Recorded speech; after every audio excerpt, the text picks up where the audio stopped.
संत परंपरा में अग्रगण्य कबीर के समकालीन मीरा के गुरु प्रातः स्मरणीय चिरवंदनीय कर्मयोगी श्री रविदास जी को भारत ही नहीं पूरे विश्व में अत्यंत ही आदरणीय स्थान प्राप्त है। संत रविदास जी की जन्म तिथि माघ महीने की पूर्णिमा को निश्चित है, लेकिन जन्म वर्ष ईस्वी सन अभी तक निश्चित नहीं हो पाई है। फिर भी इतना तो प्रमाणित है कि कबीर के समसामयिक होने के कारण इनका जन्म वर्ष ईस्वी सन की 15वीं सदी ठहरता है। ऐसे प्रमाण मिले हैं कि ये कबीर के सत्संग में भी जाया करते थे और उनके निर्देश पर इन्होंने स्वामी रामानंद जी को अपना गुरु बनाया था। इनका जन्म स्थान काशी में सीर गोवर्धन गांव में हुआ था, जो अब श्री गुरु रविदास आश्रम के नाम से विख्यात है।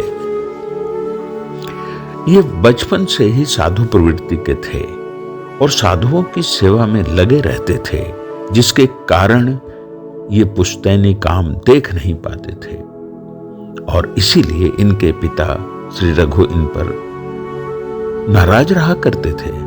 बात इतनी बढ़ी कि उन्होंने रविदास जी को घर से ही निकाल दिया और खर्च के लिए भी एक पैसा भी नहीं दिया। तब रविदास जी ने घर के पिछवाड़े में एक झोपड़ी बनाई और रहने लगे। जीवन यापन के लिए जूते बनाने और मरम्मत का काम करने लगे। तन काम में मन राम में लगा रहता था। जूते गांठते भी जाते थे और गाते भी रहते थे। इनकी भक्ति कैसी होती थी यह इनके इस भजन से ही स्पष्ट होता है। प्रभु जी तुम चंदन हम पानी, जाकी अंग अंग बास समानी। प्रभु जी तुम घन बन हम मोरा, जैसे चितवत चंद चकोरा। प्रभु जी तुम दीपक हम बाती, जाकी जोत जरे दिन राती। प्रभु जी तुम मोती हम धागा, जैसे सोन ही मिलत सुहागा। प्रभु जी तुम स्वामी हम दासा, ऐसी भक्ति करे रे दासा। घर में सती साध्वी पत्नी थी। जो कुछ घर में होता उसे तैयार कर वह पति की सेवा में ला रखती थी। धन के प्रति इनको जरा भी लोभ लालच नहीं था, लालसा नहीं थी। कथा है कि एक साधु ने इनके आर्थिक दुरावस्था को देखकर पारस पत्थर देना चाहा। साथ ही सामने ही लोहे के एक औजार को सोना बनाकर दिखा भी दिया, तो भी रविदास जी ने उसे लेने से इनकार कर दिया। परंतु साधु भी हठी था। रविदास जी ने लाचार होकर साधु से कहा कि नहीं मानोगे तो इसे मेरे छप्पर में खोस दो। करीब साल भर बाद पुनः जब वही साधु पधारे और पत्थर का हाल पूछा, तो इन्होंने जवाब दिया कि जहां खोस गए थे वहीं देख लो, मैंने तो छुआ भी नहीं है। और वह पत्थर वहीं खोसा हुआ मिला। ऐसे थे रविदास जी।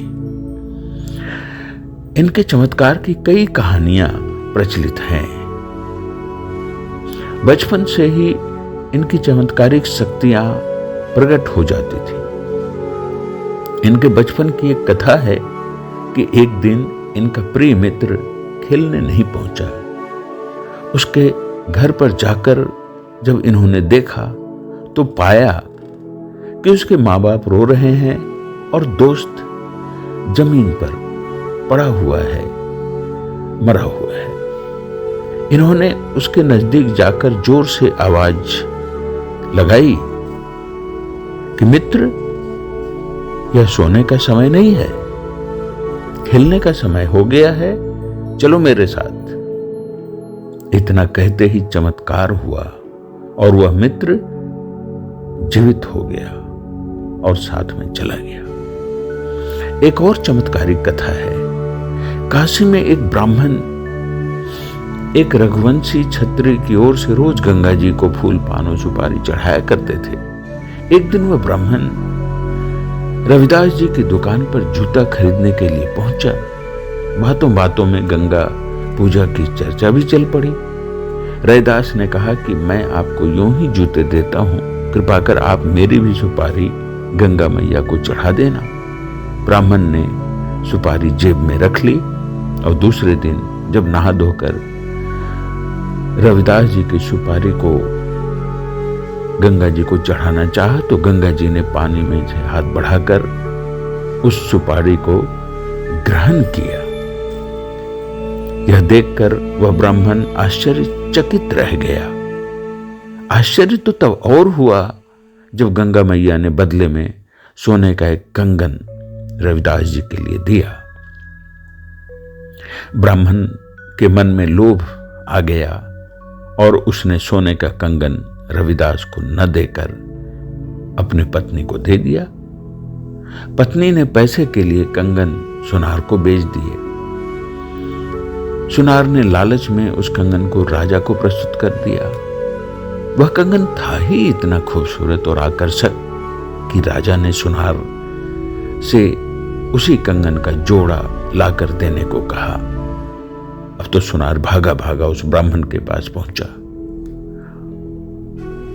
उससे उस कंगन का जोड़ा मांगने लगा। अब तो ब्राह्मण भी फेर में फंस गया। वह ब्राह्मण दौड़े दौड़े रविदास जी के पास जाकर माफी मांगते हुए सारी कथा कह सुनाई। रविदास जी ने उसे माफ कर दिया और अपने पानी भरे कठौते जिसमें वो जूता बनाने का काम क्या करते थे जिससे, उसमें हाथ डालकर ठीक उसी प्रकार का कंगन निकालकर ब्राह्मण के हाथों में रख दिया और कहा, मन चंगा तो कठौती में गंगा। तभी से यह कहावत प्रसिद्ध हो गई। अर्थात मन पवित्र है तो सारे तीर्थ आपके घर में हैं। रविदास जी बहुत ही पहुंचे हुए संत थे। इन्होंने कर्म को प्रतिष्ठा दी और साबित किया कि कोई कर्म छोटा नहीं होता है।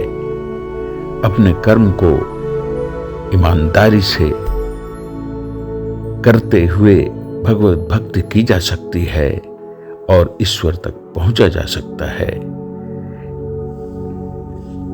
चित्तौड़ की रानी मीराबाई ने भी रविदास को अपना गुरु बनाया और भक्ति के शिखर पर पहुंच गई। इनकी श्रेष्ठता का अंदाजा इसी से लगाया जा सकता है कि इनकी वाणियों को सिखों के पवित्र ग्रंथ गुरु ग्रंथ साहब जी में बड़ी श्रद्धा और आदर के साथ स्थान दिया गया है। पूरे 120 वर्ष होकर गुरु श्री रविदास जी 1520 ईस्वी में ब्रह्मपद में लीन हो गए। कथा है कि वह सदैव ही ब्रह्मलीन हो गए। संत शिरोमणि रविदास का नाम उनकी सरलता, साधुता, विनम्रता के लिए संसार में सदा आदर से लिया जाता रहेगा। ये अमर हैं, इन्हें लोग भगवान का रूप भी मानते हैं।